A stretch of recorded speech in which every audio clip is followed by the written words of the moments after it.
જય શ્રી કૃષ્ણ, નમસ્કાર, પ્રણામ, સ્વાગત છે મિત્રો તમારું આપણી યુટ્યુબ ચેનલમાં। મિત્રો, આજે અમે લઈને આવ્યા છીએ એક ખૂબ જ સમજવા લાયક અને વિચારવા લાયક રહસ્યમય પારિવારિક કહાની। તો મિત્રો, આ કહાનીમાં એક ખૂબ જ મોટું રહસ્ય છે જે તમને કહાનીના અંતમાં સાંભળવા મળશે। તો મારી તમને વિનંતી છે કે આ વિડીયોને અંત સુધી જોડાયેલા રહેજો અને કહાની પસંદ આવે તો વિડીયોને લાઈક, શેર અને નવા હોય તો આ ચેનલને સબસ્ક્રાઇબ ન કરી હોય તો આ ચેનલને સબસ્ક્રાઇબ પણ જરૂરથી કરી લેજો, જેથી અમારા નવા આવનારા વિડીયોની માહિતી તમારા સુધી સૌથી પહેલા પહોંચે। તથા કોમેન્ટ બોક્સમાં સાચી શ્રદ્ધાથી હર હર મહાદેવ લખી દેજો, જેથી ભગવાન ભોલેનાથની કૃપા હંમેશા આપણા સૌ પર બની રહે। તો ચાલો મિત્રો, શરૂ કરીએ આજની કહાની। મિત્રો, આજે રામજીભાઈ માટે આ સમય કોઈ રીતે પસાર થતો જ ન હતો। એમને મનમાં એવું લાગી રહ્યું હતું કે કાશ મારી પાસે પાંખો હોત તો હું ઉડીને એક ક્ષણમાં મારી દીકરી પાસે પહોંચી જાત। એવું વિચારતા રામજીભાઈના હૃદયમાંથી ગભરાહટ થઈ રહી હતી અને મનમાં ચિંતાગ્રસ્ત હતું। તેમના મનમાં જાણે કંઈક અવનવા વિચારો આવી રહ્યા હતા અને એમના મનમાં એ વિચારોનું વાવાઝોડું તોફાન મચાવી રહ્યું હતું અને તેઓ પોતાની દીકરી માટે એટલા વ્યાકુળ બન્યા હતા કે એમના મનમાં દીકરીને લઈને કંઈક સારા નરસા વિચારો આવી રહ્યા હતા। દીકરીની શું પરિસ્થિતિ હશે તેને જોયા પછી જ તે ખ્યાલ આવે। આજે સવારમાં જ તે અમિત કુમારનો ફોન આવેલો કે તેમની દીકરી કોમલ જ્યારે રસોઈ બનાવતી હતી અને એ સમયે દાઝી ગયેલી છે અને તેને હોસ્પિટલમાં લઈ જવામાં આવી છે અને જેમ બને તેમ વહેલાસરે અહીં પહોંચી જજો। બસ આટલું સાંભળતા જ રામજીભાઈના પગ પણ પાણી થઈ ગયા હતા અને એમની પત્ની શારદાબેન તો ફસડાઈ પડ્યા હતા। હજુ તો શું પરિસ્થિતિ છે તે ત્યાં ગયા પછી જ તે ખબર પડે। ત્યારે રામજીભાઈ પોતાના મનમાં બોલે છે કે મારી દીકરી અત્યારે જીવન મરણ વચ્ચે ઝોલા ખાઈ રહી છે। એ કોના કારણે? મારા જ કારણે ને। અમે જ તે એને એના સાસરિયામાં રહેવા માટે મજબૂર કરી હતી। શા માટે અમને તેનું દુઃખ ના દેખાયું અને શા માટે અમે તેને સમજી શક્યા નહીં? હે ભગવાન, અમને એવી તો શું કુબુદ્રી સૂજી આવી કે અમે અમારી દીકરીનું દુઃખ ના જોઈ શક્યા અને એને ઊંડા કૂવામાં ધકેલી દીધી। આવું મનમાં જ તે વિચારીને રામજીભાઈ પોતાને જ તે દોષ આપી રહ્યા હતા અને હજી તેમને 2 કલાકનો રસ્તો કાપવાનો બાકી હતો। ત્યારે રામજીભાઈની પત્ની તો રડી રડીને બેહાલ બની ગયા હતા અને રામજીભાઈ પણ અંદરને અંદર ખૂબ જ તૂટી ગયા હતા। તો પણ તેઓ તેમની પત્નીને સંભાળવા માટે અંદરથી મજબૂત બની રહ્યા હતા અને તેઓ તેમની પત્નીને આશ્વાસન આપી રહ્યા હતા કે શારદા, જો આપણી દીકરીને કશું થવાનું નથી, તું ચિંતા ના કરીશ, હમણાં જ તે આપણે તેની પાસે પહોંચી જશું, બધા સારા વરાના થઈ જશે। આમ બોલીને તેઓ તેમની પત્નીને તો દિલાસો આપી રહ્યા હતા, પરંતુ તેઓ તેમના મનને કેવી રીતે સમજાવે? અને તેઓ વારે વારે અમિત કુમારને ફોન કરીને કોમલ વિશે બધી જ જાણકારી મેળવી રહ્યા હતા અને તેમની જાણકારી પ્રમાણે હાલમાં કોમલની તબિયત ખૂબ જ ગંભીર હતી। આ પરિસ્થિતિમાં તેઓ પોતાની જાતને સંભાળવા માટે અંદરથી મજબૂર બની રહ્યા હતા અને તેમની પત્નીને સંભાળી રહ્યા હતા। તેને મન તો નહોતું થતું કે પોક મૂકીને રડી પડે, પરંતુ પોતે જ તે ઢીલા પડી જશે તો તેમની પત્નીનું શું થશે જે પહેલેથી જ તે પડી ભાંગી છે। આથી તેઓ પત્નીને આશ્વાસન આપી રહ્યા હતા। ત્યારે રામજીભાઈ પોતાની દીકરીના વિચાર કરતા કરતા કોમલના બચપનના દિવસોમાં ખોવાઈ ગયા હતા અને તેમની સામે તેનું ચિત્ર સ્પષ્ટ દેખાતું હતું કે કેવી રીતે તેમની દીકરી રમતી, ઝૂમતી, નાચતી, કૂદતી, બધાને હસાવતી અને ક્યારે સાસરે ચાલી ગઈ તેની તેમને ખબર જ ના પડી। પછી તેમના મનમાં વિચાર આવ્યો કે શું મેં મારી દીકરીના સપના કોઈ દિવસ સાંભળ્યા છે અને તેને પૂરા કરવાનો કોઈ દિવસ વિચાર કર્યો છે? ત્યારે તેમના મનથી જવાબ આવ્યો કે ના, નહીં, ક્યારેય નહીં। મેં મારી દીકરીના મનને સમજવાનો પ્રયત્ન ક્યારેય નથી કર્યો। તો પછી મેં એક બાપ થઈને મારી દીકરીના સપના પૂરા કરવાનો વિચાર ક્યારેય નથી કર્યો. તો પછી તેના સાસરિયાવાળાનો પારકો છે, તો તેમની પાસેથી મારી દીકરી શું આશા રાખી શકે? આવી રીતે મનમાં ને મનમાં રામજીભાઈ પસ્તાવો કરી રહ્યા હતા. મોટા શહેરના નંદનવન વિસ્તારના એક નાની પોળમાં રામજીભાઈનું કુટુંબ રહેતું હતું. તેમને એક દીકરો અને એક દીકરી. એમાં મોટી દીકરી કોમલ અને નાનો દીકરો નિખિલ. બંને વચ્ચે માંડ 3 વર્ષનો ગેપ હશે. રામજીભાઈ તેના સમાજમાં સારી એવી ઇજ્જત અને આબરૂ ધરાવતા હતા. તેમનો પરિવાર ખાધે પીધે ખૂબ જ સુખી હતો અને તેમના દિવસો આનંદમય પસાર થતા હતા. રામજીભાઈ એક પ્રાથમિક શાળામાં શિક્ષકની નોકરી કરતા હતા અને તેમના પત્ની શારદાબેન ઘરકામ કરીને બાળકોને સંભાળતા હતા. તેમના બંને બાળકો ભણવામાં પણ ખૂબ જ હોશિયાર હતા અને રામજીભાઈનો સ્વભાવ થોડો ગરમ હતો. તેથી તેમના ઘરમાં તેમની સામે કોઈ ઊંચા અવાજે બોલી નહોતું શકતું. રામજીભાઈ જેવા પોતાના ઘરમાં આવે કે ઘરનું વાતાવરણ એકદમ શાંત થઈ જતું હતું. રામજીભાઈ થોડા જૂના રીતિ રિવાજમાં અને સંસ્કારોમાં માનનારા વ્યક્તિ હતા. પોતાના સમાજમાં માન મર્યાદા, ઇજ્જત, આબરૂ આ બધું એમના માટે ખૂબ જ મહત્વનું હતું. તેમની દીકરી કોમલ હવે તો 12મા ધોરણમાં આવી હતી અને ખૂબ જ મહેનત કરીને કોમલ 12મા ધોરણમાં સારા એવા ટકા સાથે પાસ થઈ. ત્યારે કોમલ 12મા ધોરણમાં પાસ થઈ. આ સાંભળીને રામજીભાઈ ખૂબ જ ખુશ થતા હતા. તેમની દીકરી ઉપર ગર્વ થઈ આવ્યો અને તેમણે તાત્કાલિક જ પોતાની દીકરીનું એડમિશન સારી એવી કોલેજમાં કરાવી આપ્યું હતું. હવે તો કોમલ મન દઈને કોલેજમાં ભણવા લાગી હતી. કોમલનું સપનું હતું કે તે એક એર હોસ્ટેસ બને, પરંતુ નસીબને કંઈક અલગ જ મંજૂર હતું. કોમલ હવે તો મન રાખીને ભણવા લાગી છે. એના મનમાં બસ એક જ સપનું ચાલે છે, એર હોસ્ટેસ. એમ કરતા કરતા કોલેજનું 1 વર્ષ પૂર્ણ થઈ ગયું હતું અને એક દિવસ ન્યૂઝપેપરમાં એર હોસ્ટેસની જાહેરાત આવી. કોર્સ બાદ તુરંત જોબ. આ જાહેરાત વાંચીને કોમલના સપનાએ જાણે રૂપ લઈ લીધું હોય અને તે જાહેરાત વાંચીને તુરંત તેના મમ્મી પાસે ગઈ અને તેમને એ જાહેરાત દેખાડી અને પોતાની ઈચ્છા વ્યક્ત કરી. ત્યારે તેની મમ્મીએ તેને કીધું, બેટા, તું એર હોસ્ટેસ બનવા માંગે છે, પરંતુ તારા પપ્પાને જાણે છે ને, તે તને આ લાઈનમાં નહીં જવા દે. તેઓ ખૂબ જ રૂઢિચુસ્ત વ્યક્તિ છે. તો પણ તારી ઈચ્છા છે તો હું તારા પપ્પા સાથે જરૂર વાત કરીશ. ત્યારે કોમલે તેની મમ્મીને તેના પપ્પાને મનાવવા માટે ખૂબ જ ફોર્સ કર્યો. સાંજે જ્યારે રામજીભાઈ ઘરે આવ્યા ત્યારે કોમલના મમ્મીએ એર હોસ્ટેસ વાળી વાત રામજીભાઈને કરી કે આપણી કોમલ એર હોસ્ટેસ બનવા માંગે છે અને તે તેનું ફોર્મ ભરવા માટે તમારી પરવાનગી માંગે છે. આટલું સાંભળતા જ રામજીભાઈને ગુસ્સો આવી ગયો અને તેઓ બોલ્યા, શું તું ગાંડી થઈ ગઈ છે કે શું? આપણી દીકરી શું બનવા માંગે છે તને તેની ખબર છે? અને આપણો સમાજ પણ આપણને શું કહેશે? તારી તો ઈચ્છા છે કે કોમલ શિક્ષક બને અને એર હોસ્ટેસનો ટાઈમ તો ક્યારેક દિવસનો અને ક્યારેક રાતનો હોય છે. ગમે ત્યારે ક્યાં કેટલા દિવસ બહાર જવાનું પડે, ક્યાં દેશમાં કયા રાજ્યમાં જવાનું હોય કે રોકાવું પડે. આપણી દીકરી ઘરે ક્યારે આવે? શું આપણે આપણી દીકરીને આવા સંસ્કાર આપ્યા છે? અને દીકરી એકલી ઘરથી બહાર જશે તો તેના ઉપર જમાનાની અસર પડવાની જ છે ને. એટલે મારી ઈચ્છા છે કે આપણી દીકરી એર હોસ્ટેસ ના બને.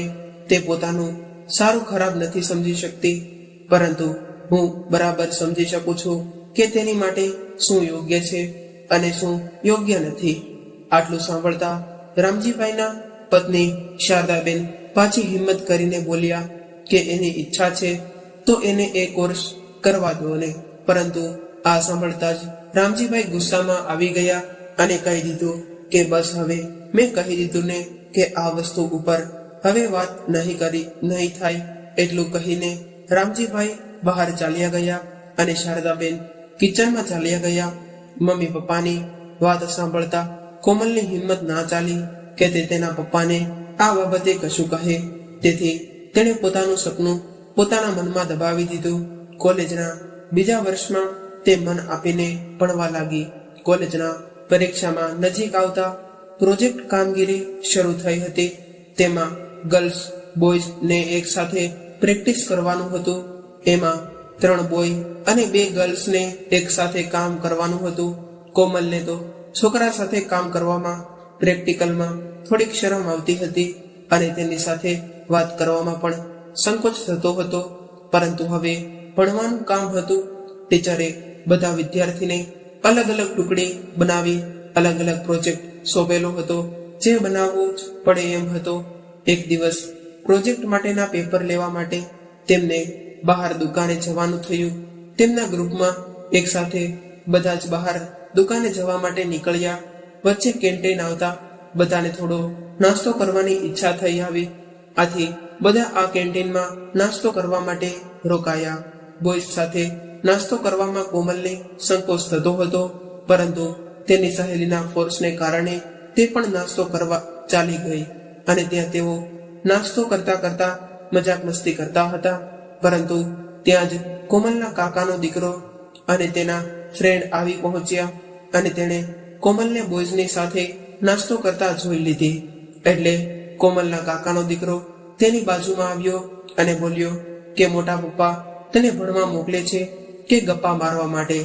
એમ કહીને તે કોમલની કોઈ પણ વાત સાંભળ્યા વગર જ તે કોમલને લઈને ચાલતો થયો. ત્યારે કોમલે કહ્યું, ભાઈ તું અહીંયા પ્રોજેક્ટના પેપરની ખરીદી કરવા માટે આવી છું. પરંતુ તેના ભાઈએ તેની કોઈ પણ વાત ન સાંભળી અને તેને કોલેજમાં છોડી આવ્યો. જ્યારે કોમલે ઘરે આવી ત્યારે તેણે તેની મમ્મીને વાત કરી તો તેની મમ્મી તેની વાત સમજી ગઈ.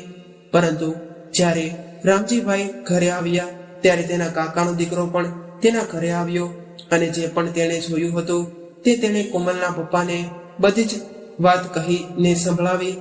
આટલું સંભળાવતા જ તે રામજીભાઈ ગુસ્સામાં આવી ગયા અને તેમણે કોમલને સંભળાવી દીધું કે હું તને ભણવા માટે મોકલું છું કે પછી છોકરાઓ સાથે બહાર નાસ્તો કરવા માટે? તું શું અમારા આપેલા સંસ્કારો ભૂલી ગઈ? જો તારે છોકરાઓ સાથે ફરવું હોય તો પછી આપણે ભણવાનું બંધ કરો અને ઘરે રહો, અને હવે આવી ભૂલ ન થવી જોઈએ. આટલું કહીને રામજીભાઈ પોતાના રૂમમાં ચાલ્યા ગયા. પછી કોમલે કોલેજમાં રહીને જ તે પોતાનો પ્રોજેક્ટ પૂરો કર્યો. થોડા સમય પછી કોલેજમાં એક ફંક્શન હતું, તેથી કોલેજના બધા વિદ્યાર્થીઓ એકબીજા સાથે વાતો કરી રહ્યા હતા. ત્યારે કોમલ પણ તેની સહેલી સાથે વાતો કરી રહી હતી. ત્યારે ત્યાં તેના ક્લાસના 3-4 છોકરા તેમની પાસે આવ્યા અને ભણવા વિશે, પ્રેક્ટિકલ પ્રોજેક્ટ વિશે વાત કરવા લાગ્યા. કોમલ પણ ત્યાં સહજતાથી ઊભી હતી, પરંતુ ભગવાનને કરવું તે ત્યારે રામજીભાઈ કોમલની કોલેજ પાસેથી પસાર થતા હતા અને તેમણે કોમલને આવી રીતે ગ્રુપમાં છોકરા સાથે વાતો કરતા જોઈ લીધી. એટલે તેઓ લાલ પીળા થઈ ગયા અને ત્યારે તેઓ કશું બોલ્યા વિના ચૂપચાપ ઘરે ચાલ્યા ગયા અને તેઓ કોમલની ઘરે આવવાની રાહ જોવા લાગ્યા. જેવી કોમલ ઘરે આવી ત્યારે તેના પપ્પા ગુસ્સે થતા બોલ્યા કે તું કોલેજમાં છોકરાઓ સાથે ઊભા રહીને વાતો કરી રહી હતી. મેં તને પહેલા પણ કહેલું છે કે મેં તને ત્યાં ભણવા મોકલી છે કે અજાણ્યા છોકરાઓ સાથે ગપ્પા મારવા? શું આપણા સંસ્કારો આવા છે? ત્યારે કોમલની એક પણ વાત સાંભળી નહીં અને તેનું બીજા દિવસેથી જ તે કોલેજ જવાનું બંધ કરાવી દીધું અને તેને કહ્યું કે હવે તું ઘરે બેઠા પરીક્ષા આપ. ત્યારે કોમલને તો તેના પપ્પા સામે બોલવાની જરા પણ હિંમત ન હતી, તેથી તેણે પોતાના સપના તેના મનમાં જ દબાવી દીધા અને તે પોતાની રૂમમાં ચાલી ગઈ અને ત્યાં જઈને તે ખૂબ જ રડી, કારણ કે તેને ખૂબ જ આગળ ભણવું હતું અને આગળ વધવું હતું. પરંતુ તેના પપ્પા સામે પોતાની હિંમત જ નહોતી થતી.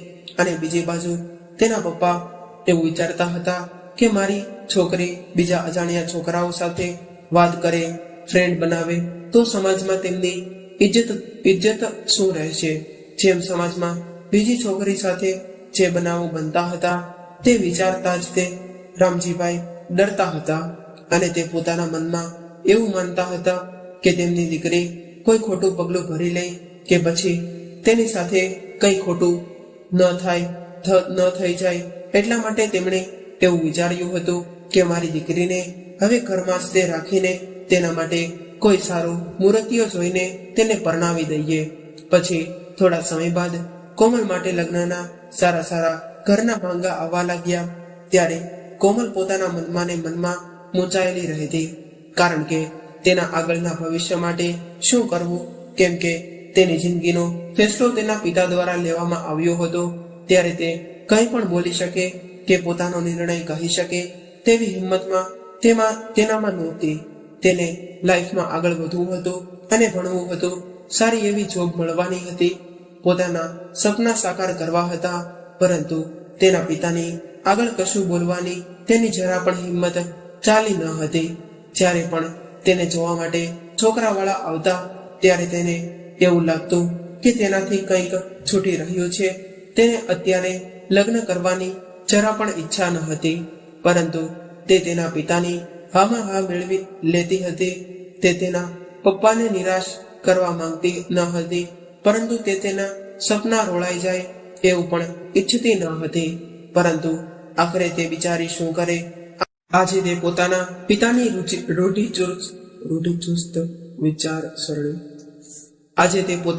પિતાની રૂઢિચુસ્ત વિચારસરણી આગળ હારી ગઈ અને તેણે તેના પિતાના ફાંસલામાં હામી ભરી. તેણે ઘણીવાર તેની ઈચ્છા તેના મમ્મી પપ્પા સાથે પ્રગટ કરી હતી કે તેણે ભવિષ્યમાં આગળ વધવું છે, પરંતુ રૂઢિચુસ્ત વિચારસરણી ધરાવતા તેના પપ્પા આગળ તેનું કંઈ પણ જ ન ચાલ્યું. અને એક દિવસ સારું એક એવું સંસ્કારી કુટુંબ જોઈને મિત નામના છોકરા સાથે કોમલના લગ્ન કરાવી નાખ્યા. કોમલને તેના મમ્મી પપ્પા ઉપર ખૂબ જ પ્રેમ અને લાગણી હતી, તેથી તે તેના મમ્મી પપ્પાની યાજ્ઞા ઠુકરાવી શકે તેમ ન હતી. એ તેના મમ્મી પપ્પાના બધા જ ફેસલાની ઇજ્જત કરતી હતી. આથી તેણે લગ્ન કરવા માટે હામી ભરી દીધી હતી અને ઘરના બધા લગ્ન માટે તેની તૈયારીઓ કરવા લાગ્યા. પરંતુ આ બધા વચ્ચે કોમલની મનની સ્થિતિ ડામાડોળ થવા લાગી હતી. કોમલ તેના મમ્મી પપ્પાને ખૂબ જ પ્રેમ કરતી હતી, પરંતુ આજે તેના દિલના કોઈ ખૂણે તેના પિતા માટે થોડી ઘણી તિરસ્કારની લાગણી થઈ આવી. તેને મનમાં થયું કે શું દીકરી માટે લગ્ન બધું જ છે? શું તેના સપના તેને કોઈ મહત્વ નથી? શું દીકરીને બહાર મોકલો કે કોઈ છોકરાઓ સાથે એ હસી મજાકની વાત કરે તો તેનો અર્થ એવો કે ગલત છે? શું દીકરીના લગ્ન કરવાથી દીકરીના સપના સાકાર થઈ જવાના છે? શું આવો જ સમાજનો નિયમ છે કે દીકરીના લગ્ન કરી નાખો એટલે તેના માતા પિતા છૂટી ગયા? પરંતુ એક વાત તો સમજ એવો વિચાર કરે કે દીકરીની શું ઈચ્છા છે? શું દીકરીની જિંદગીનો છેલ્લો ફેસલો એ જ છે કે તેના લગ્ન કરી નાખો? શા માટે સમાજનો આવો નિયમ? શું દીકરીના કોઈ સપના નથી હોતા? જો દરેક માતા પિતા દીકરીના આવા સપનાને સમજે અને તેને કરિયરમાં બનવામાં સપોર્ટ કરે તો દીકરીને કોઈ દિવસ બીજા ઉપર ડિપેન્ડ નહીં થવું પડે. તે પગભર થશે તો તેના માતા પિતાને અને તેના પતિ બાળકો બધાને સંભાળી લેશે. પરંતુ દીકરીનું કરિયર બગાડી અને તેનું ભણતર બગાડી તેના લગ્ન કરી દેવાથી શું તેનું ભવિષ્ય સારું થઈ જવાનું છે? જો તેને સાસરિયું સારું મળ્યું તો ઠીક છે, અને જો ખરાબ મળ્યું તો તે દીકરીની જિંદગીનું શું થશે? આ કેટલા વિચારો કોમલના મનમાં આવી રહ્યા હતા અને તે તેના પિતા તરફ લાગણીહીન ભાવથી જોયા રહી હતી. તેને એ વાતનો અફસોસ હતો કે તેના પિતા તેને સમજી ન શક્યા અને કોમલના લગ્ન મિત સાથે થઈ ગયા. 19 વર્ષની કોમલ અને 26 વર્ષનો મિત. ત્યારે મિત એક કંપનીમાં સારી એવી નોકરી કરતો હતો. તેના પરિવારમાં તેના મમ્મી પપ્પા અને 2 બહેનો અને તેનો મોટો ભાઈ, એમ કરીને 6 જણા હતા. એક બહેનના મેરેજ થઈ ગયા હતા. તેની બહેન અને તેના હસબન્ડ મિતની બાજુમાં જ એક ઘર લઈને ત્યાં રહેતા હતા. કોમલના લગ્નના 1 મહિના સુધી તો બધું સારું જ ચાલ્યું અને બધા કોમલને ખૂબ જ સારી રીતે સાચવતા હતા. મિત પણ તેનું ખૂબ જ ધ્યાન રાખતો. હવે લગ્નના 1 મહિના પછી કોમલના સાસરિયાવાળા તેના ઉપર ધીમે ધીમે બધા કામ થોપવા લાગ્યા. કોમલને તેના સાસુ સવારે 5 વાગે ઉઠાડે અને ત્યારથી લઈને મોડી રાત સુધી કોમલનું કામ ચાલ્યા જ કરતું. ઘરના કામમાંથી ફ્રી થાય તો તેની સાસુ તેની માટે સાડી કટિંગનું કામ લઈને આવે અથવા તો કોઈ છૂટક કામ, કોઈ નાનું મોટું કામ લઈ આવે, કેમ કે તેને મિતના લગ્નનો ખર્ચ કાઢવાનો હતો. તેથી કોમલને થોડો પણ આરામ મળવાનો ન હતો. અને જો ઘરમાં થોડી ઘણી પણ તેની ભૂલ થઈ આવે તો બધા જ તેની ઉપર ચડી જતા અને તેને બોલવા લાગતા કે તેની સાસુનો અસલી રંગ હવે ધીમે ધીમે દેખાવા લાગ્યો હતો. તે તેને ઘરના બધા કામમાં કોઈ થોડી ઘણી પણ હેલ્પ ના કરાવે. કોમલ તો બધું મૂંગા મોઢે બધું સહન કરીએ રાખતી અને કામ કરીએ જતી. તેની બંને નણંદો પણ કોમલને બોલાવવાનો મોકો છોડતી ન હતી અને વારે ઘડીએ તેના લગ્નમાં થયેલો ખર્ચો ગણાવ્યા કરતી હતી અને સાથે સાથે મિતના ભણવાનો ખર્ચો પણ કોમલને બતાવ્યા રાખતી અને અહેસાન જતાવ્યા રાખતી. ત્યારે કોમલ આ બધું મૂંગે મોઢે સાંભળીને કામ કરીએ રાખતી. તેણે પોતાનું ભાગ્ય અહીં જ માની લીધું હતું. હવે એક દિવસની વાત છે. કોમલ જ્યારે કપડાં ધોઈ રહી હતી ત્યારે તેના સસરાના પેન્ટના ખિસ્સામાં થોડાક પૈસા હતા અને તે કપડા સાથે ધોવાઈ ગયા અને પાછળથી તેના સાસુને આ વસ્તુની ખબર પડી તો તેણે કોમલને ઘણું બધું ખરું ખોટું સંભળાવ્યું. ત્યારે કોમલે તેમની માફી માંગી તો પણ તેનું બોલવાનું ચાલુ જ રાખ્યું.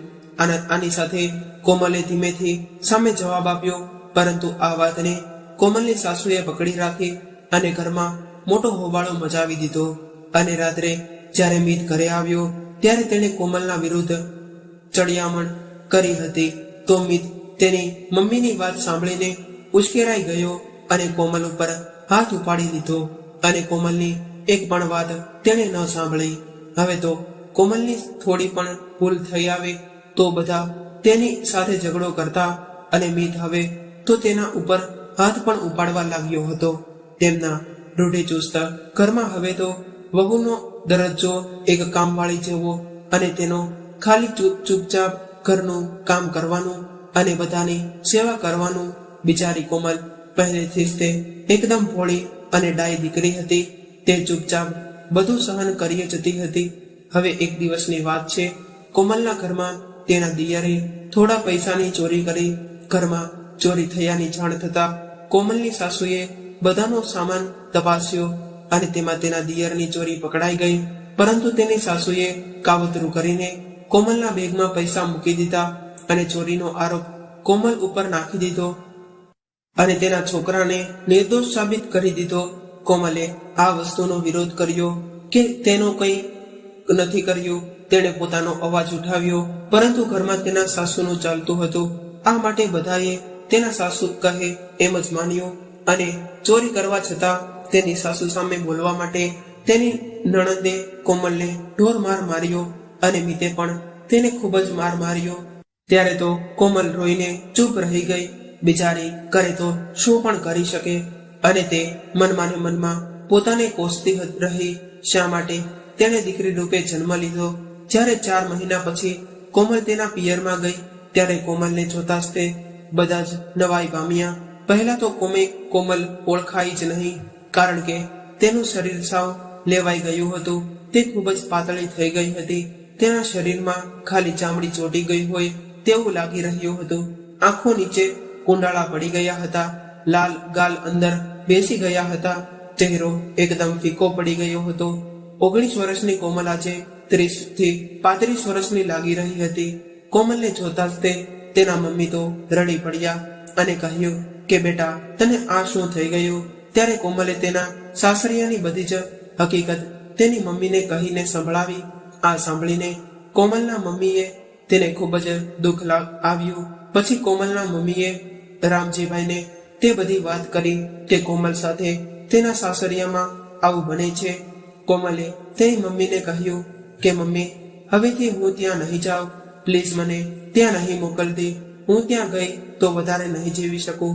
ત્યાં કોઈ મારી માણસ તરીકે ગણતરી નથી કરતા. ઘરમાં કાંઈ પણ ભૂલ આવે તો તેમાં મારું નામ આવે અને થોડુંક પણ હું બોલું તો મને માર પડે. અને મમ્મી પ્લીઝ મને હવે ત્યાં નહીં મોકલતી. હું ત્યાં નહીં રહી શકું. આમ કહીને કોમલ તેની મમ્મીને ભેટી પડી અને ખૂબ જ રડી પડી. ત્યારે તેની મમ્મીએ તેને આશ્વાસન આપ્યું હવે કોમલ ને તેના પિયરમાં આવ્યાને 8 દિવસ થઈ ગયા હતા. ત્યાં જ મિતનો ફોન આવ્યો.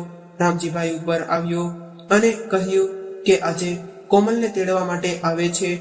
જ્યારે રામજીભાઈએ તેને કોમલની હાલત વિશે કહ્યું ત્યારે મિતે કહ્યું કે કોમલ હજી સાસરિયામાં નવી છે, એટલે તેને બધું અજીબ લાગે છે, પરંતુ થોડા દિવસમાં તે સેટ થઈ જશે. તે જે તમને કહે છે તેવું અહીં કંઈ જ નથી થયું. અને મિતે થોડી ઘણી મીઠી વાતો કરી અને સાથે એમ પણ કહી દીધું કે જો કોમલ સાસરે પાછી ના આવે તો આપણા બંને ઘરની બદનામી થશે અને સમાજમાં બધા શું વાતો કરશે.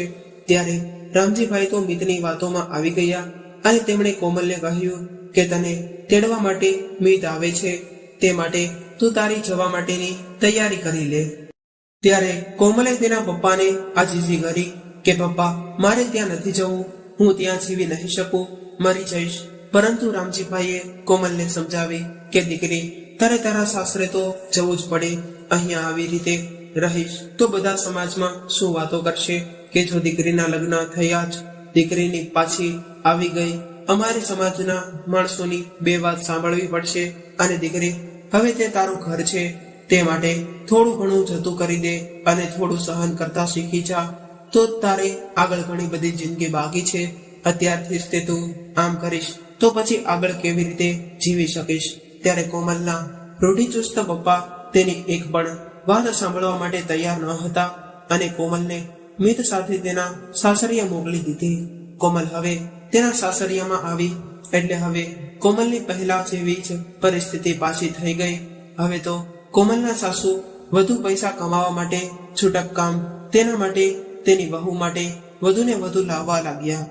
ક્યારે કોમલને એ કામ કરવામાં રાતના 1 થી 2 વાગી જતા. આમને આમ કોમલના દિવસો પસાર થતા હતા. હવે તો કામના ભારણના લીધે કોમલના શરીરમાં થોડો તાવ પણ રહેવા લાગ્યો હતો. અને જ્યારે તેણે ઘરમાં આ વિશે વાત કરી તો તેને દવાખાનેથી દવા લાવી દીધી, પરંતુ દવા પીને પણ તેને ઘરનું કામ તો કરવું જ પડતું હતું. તેના શરીરમાં લોહીની ચોખ્ખી જ તે ઉણપ દેખાતી હતી, તો પણ તેને ઘરનું કામ તો કરવું જ પડતું હતું. તેને કોમલ પોતાનું નસીબ સમજીને બધું જ તે સહન કરી જતી હતી. ક્યારેક ઘરનું વધુ પડતું કામ તો ક્યારેક બહારનું કામ, અને ઘરમાં બધા જ મેણા મોટોણા સાંભળવાના, બધાની કાળજી રાખવાની, અને એ પણ ઓછું હોય એ તેમ પોતાના પતિનો માર પણ ખાવાનો.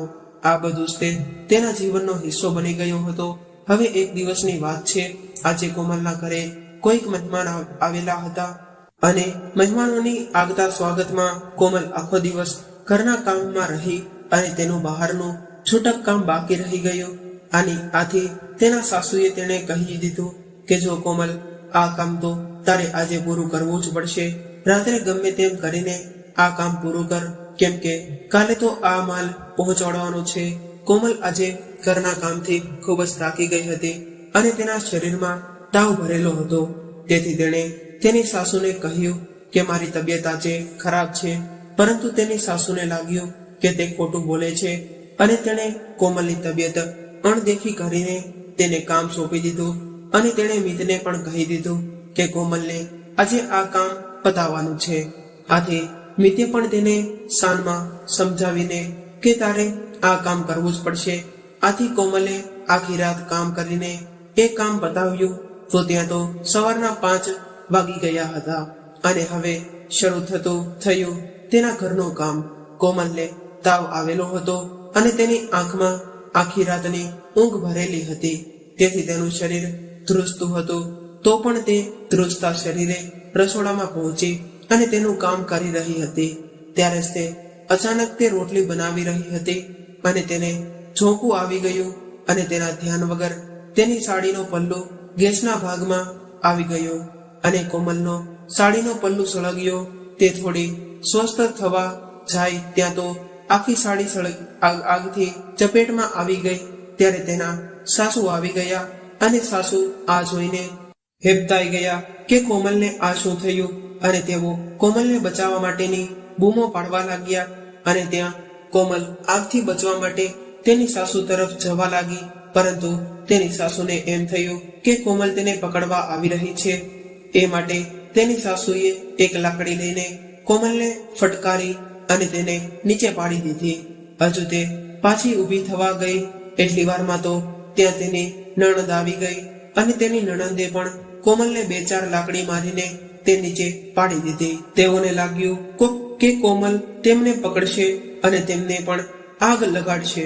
એટલી વારમાં ત્યાં બાજુબાજુના થોડાક માણસો પણ ભેગા થઈ ગયા અને બધાએ કોમલને ગોદડું અને થોડા કપડાં તેના ઉપર નાખીને શાંત પાડી અને આગ ઓલવી. હવે તો કોમલ બેહોશ બની ગઈ હતી અને તેને હોસ્પિટલ લઈ જવામાં આવી. કોમલના શરીરનો 25% ભાગ બળી ગયો હતો, એમાં પીઠનો ભાગ વધારે હતો. ત્યારે કોમલને તાત્કાલિક હોસ્પિટલમાં આઈસીયુમાં ભરતી કરી. આટલું બધું અચાનક થયું.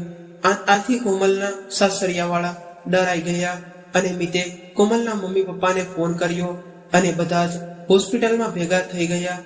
ત્યારે કોમલના મમ્મી પપ્પા અફસોસ કરતા હતા કે શા માટે તેમણે તેમની દીકરીની એક પણ વાત ન સમજી. આજે જ્યારે તેમની દીકરી જીવન મરણ વચ્ચે ઝોલા ખાઈ રહી હતી, 19 વર્ષની કોમલ હજી તો તેણે જીવન જીવવાની શરૂઆત કરી હતી અને આવો તો તેનો અંત આવી ગયો.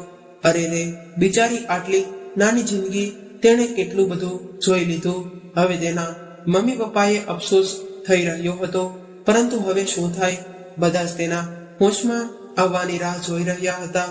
ડોક્ટરે કહ્યું કે આ બધાના જ પ્રયાસ કરી રહ્યા છે કે કોમલ જલ્દી હોશમાં આવે, પરંતુ કોમલને જોઈને એવું લાગી રહ્યું હતું કે તેને જીવવાની ઈચ્છા ન જ હતી અને તે અમને રિસ્પોન્સ પણ નહોતી કરી રહી. કોમલ 2 દિવસ સુધી બેહોશ રહી. ત્યારે કોમલના મમ્મી પપ્પા ત્યાં હોસ્પિટલમાં જ રોકાયા. મિત પણ તેમની સાથે જ રહ્યો. જ્યારે કોમલને હોશ આવ્યો ત્યારે સૌ પ્રથમ તો પોલીસ તેને મળવા માટે પહોંચી અને તેનું બયાન લીધું કે તેની આવી હાલત કોણે કરી. પરંતુ ત્યારે કોમલે કોઈનું પણ નામ ન લીધું અને જે હકીકત હતી તે પોલીસને જણાવી. એ મહિલાઓને પછી મળવા માટે કહ્યું. થોડી વાર પછી તેના સાસરિયાવાળા અને તેના મમ્મી પપ્પા પણ તેને મળવા આવી પહોંચ્યા. પરંતુ કોમલે હવે બધાને મળવાની ચોખ્ખી ના પાડી દીધી અને તેણે તેના મમ્મી પપ્પાને પણ મળવાની ના પાડી દીધી. ત્યારે કોમલે તેના મમ્મી પપ્પાને કહ્યું કે મારી આવી હાલત કરવાના જિમ્મેદાર તમે બંને જ છો. એ માટે હવે હું તમારા બંનેમાંથી કોઈ પણ સાથે કોઈ પણ જાતનો સંબંધ રાખવા માંગતી નથી. હું જીવીશ તો પણ તમારી સાથે કોઈ પણ સંબંધ નહીં રાખું અને મરી જઈશ તો તમે કોઈ મને અગ્નિદાહ આપતા નહીં. એ હક પણ હું તમારાથી છીનવી લઉં છું.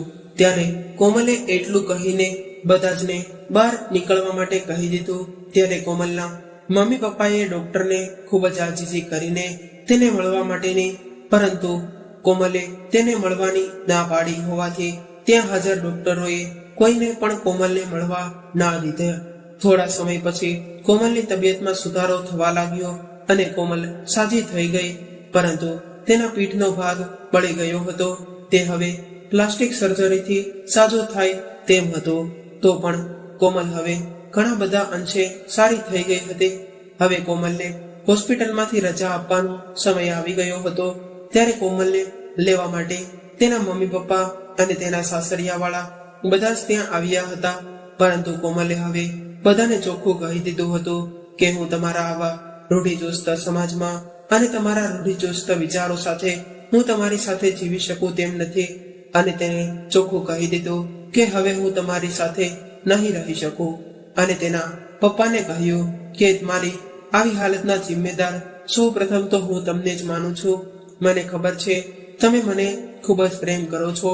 મારી માટે તમારી ઘણી બધી લાગણી છે, પરંતુ એ લાગણી મારા માટે શું કામની કે જે લાગણી પોતાની દીકરીને સારી જિંદગી ના આપી શકે, અને તમારી એ લાગણી શું કામની કે જે પોતાની દીકરીને નર્ક સમાન દુઃખ ભોગવવા માટે લાચાર કરે, અને એ લાગણી શું કામની કે જે પોતાની દીકરીના સપના તેના પગ નીચે કચડી નાખે.